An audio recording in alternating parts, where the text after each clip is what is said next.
setelah kita tahu beberapa sifat Yesus ya, seperti Maha Kuasa, Maha Tahu, yang menunjukkan bahwa Dia adalah Elohim ya. Dan ini ada sifat lain, yaitu Dia Maha Ada.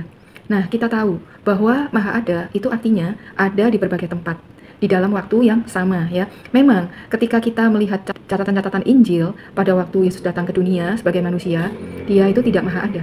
Nah, ketika Dia ada di Yerusalem misalnya, Dia tidak ada di Bethlehem. Pada waktu Dia berada di Yeriko, Dia tidak berada di Berea. Dan ketika Dia ada di Samaria, Dia tidak berada di Yudea. Nah, seperti itulah keadaan Yesus. Tetapi ingat bahwa orang Kristen itu percaya bahwa Yesus adalah Allah atau Elohim dan manusia, ya kan? Nah, sebagai manusia, tentunya Dia terbatas dan tidak Maha Ada. Tetapi ada ayat-ayat firman Tuhan ya di dalam Alkitab yang menunjukkan bahwa keberadaan Yesus itu melampaui tempat. Nah, karena itu dikatakan bahwa Dia itu mempunyai sifat Maha Ada, ya kan? Misalnya kita baca di dalam Matius 18 ayat 20 ya, dikatakan seperti ini. Sebab di mana 2 atau 3 orang berkumpul dalam namaku, di situ aku ada, di tengah-tengah mereka. Artinya apa?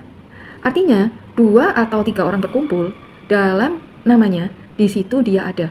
Berarti apabila 2 atau 3 orang berkumpul di Australia, Dia ada di tengah-tengah mereka. Pada saat yang sama, 2 atau 3 orang berkumpul di Amerika, maka Dia ada di sana.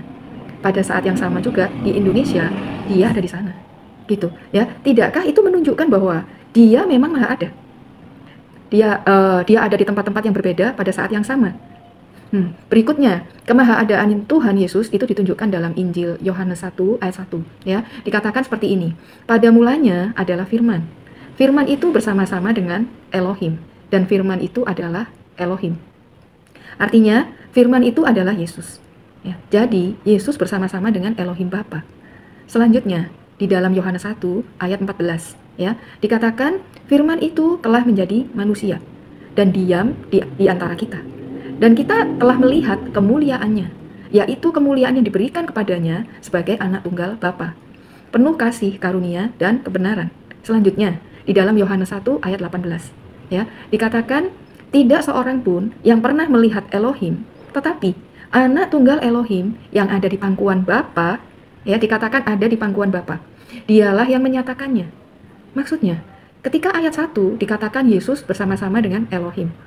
Di ayat 14 dikatakan bahwa Yesus diam di antara kita. Dan ayat 18 masih dikatakan Dia berada di pangkuan Bapa. Ini menunjukkan bahwa Dia memang Maha Ada. Ya, artinya apa? Yesus itu meninggalkan surga dengan cara yang sama tanpa meninggalkan surga. Saya ulang ya. Artinya, Yesus meninggalkan surga dengan cara yang sama tanpa meninggalkan surga. Ya. Dan pada akhirnya kita mendapati ayat yang merupakan janji Yesus ya. Di dalam Matius 28 ayat 20 dikatakan seperti ini. Dan ketahuilah, aku menyertai kamu senantiasa sampai kepada akhir zaman.